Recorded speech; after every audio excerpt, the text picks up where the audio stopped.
Hey guys, welcome back to my channel. My name is Shivain and you're on my channel called Elemental Astrology.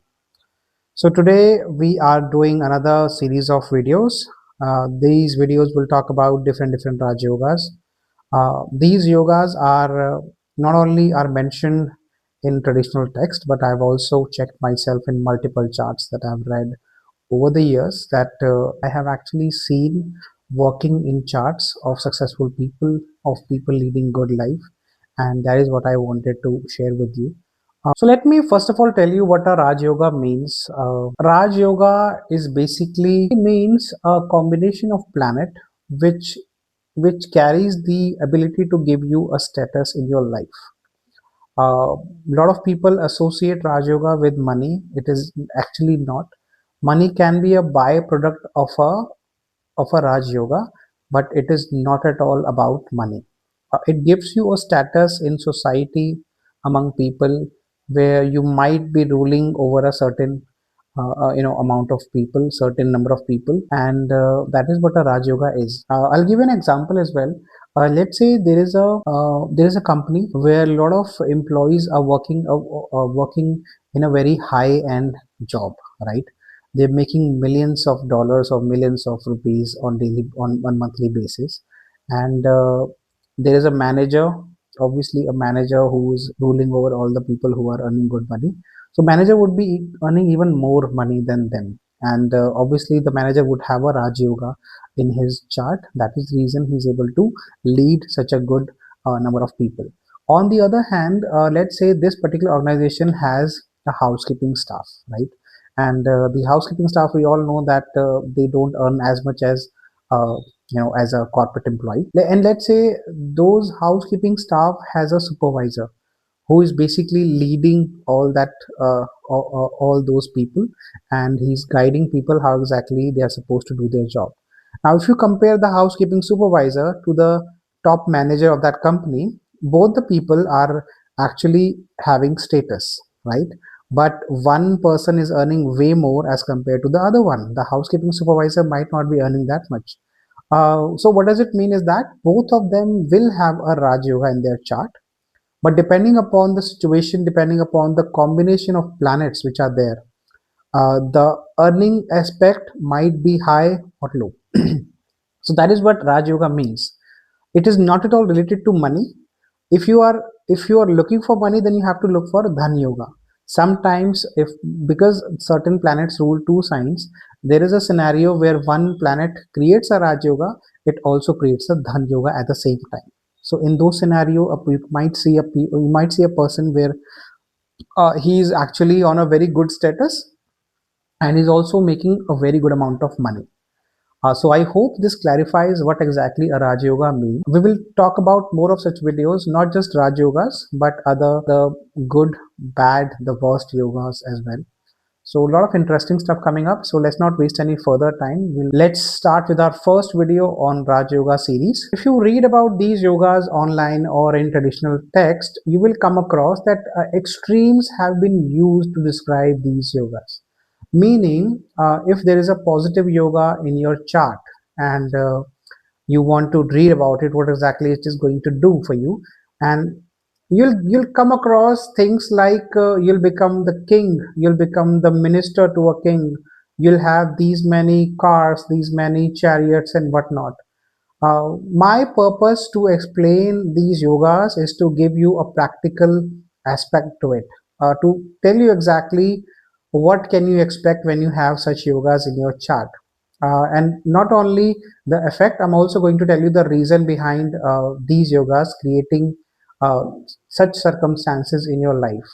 So today the first yoga I'll be talking about is called Gaj Kesari Yoga.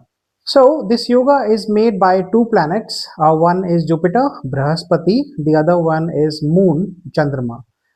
This yoga is created when Jupiter and Moon are sitting in Kendra houses from each other. So this yoga is created by two planets, Jupiter and Moon. Whenever these planets are sitting in Kendra from each other, meaning 1, 4, 7, and 10, that is when this combination is called Gaj Kesari Yoga. Now, in my own study, in my own research, what I have found is that there are only two scenarios when this can actually produce a very good and noticeable difference in your life. First is the conjunction. When Jupiter and Moon are sitting together, it creates a very powerful Gaj Kesari Yoga. And there are certain things which is represents first go. The moment you see this, you'll be able to tell these things in a chart. First of all, Jupiter is the planet of blessing. Moon is your mind. So it blesses your mind, it keeps your mind balanced. That is the first and foremost thing. The emotional stability is the effect that this combination gives you. Secondly, Jupiter is also the Karaka of uh, of your family. It is the Karaka, it is the significator of your family. Moon is the significator of your parenthood. So the kind of parents that you have gotten, the kind of parents that you will have in your life, and the kind of childhood that those parents will give you, it is represented through Moon. So when a beneficial planet like Jupiter sits with Moon, it automatically shows that you will have a very good childhood. You'll have parents who will take care of your needs. You'll have parents who will be very caring towards you. So Moon and Jupiter, both the energies gel together very nicely, and especially if the Jupiter is exalted in this combination, then the the power of the combination becomes even more, because Moon in that case will be in its own sign and Jupiter will be exalted. The only thing that you have to look for in this particular scenario is that Jupiter should not be a functional malefic, meaning it should not rule 6th, 8th, or 12th house. There is a scenario where it obviously it can rule 6th, 8th, and 12th house. In that scenario, it can give stress to the mind.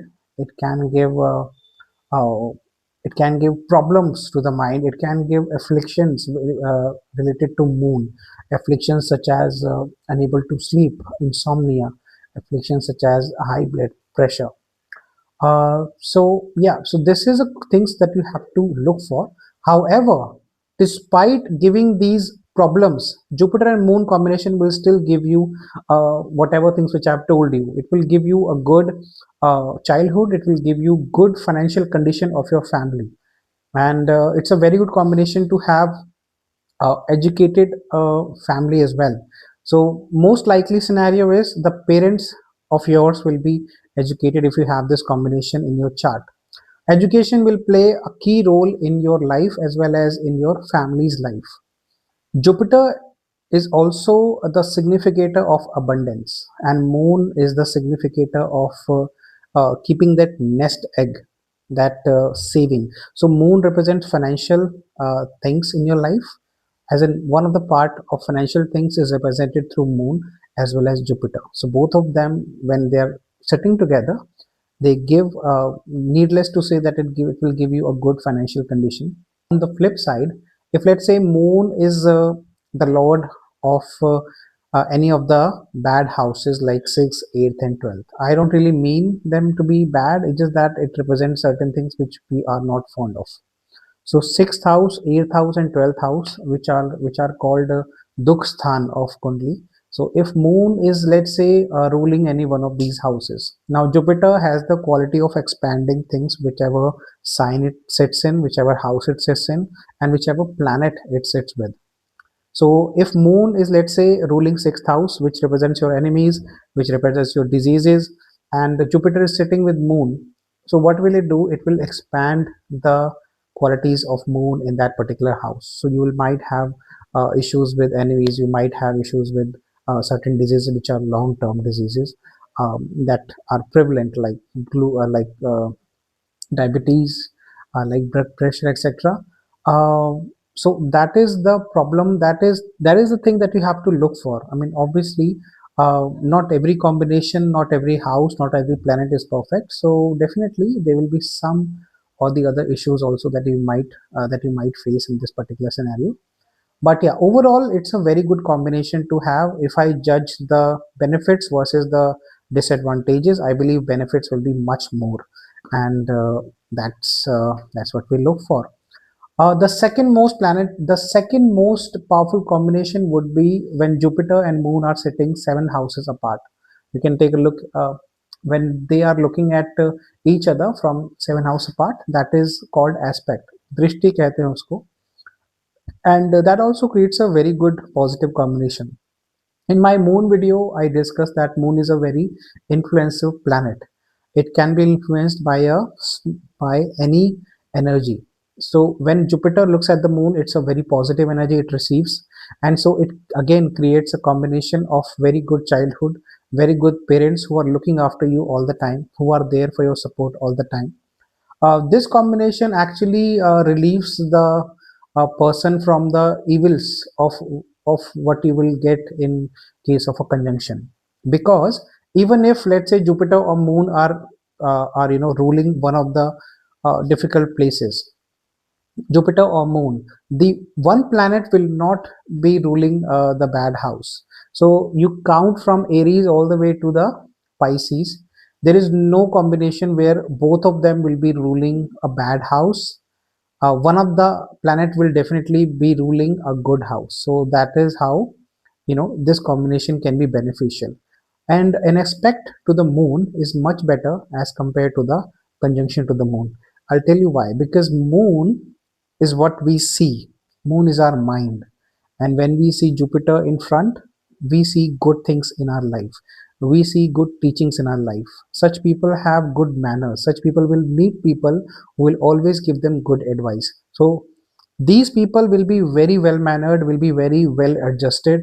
They'll be very knowledgeable and full of wisdom. So that is the quality that Jupiter and Moon gives when they are looking at each other. Needless to say, they will also have a good financial condition. They will have good parenting.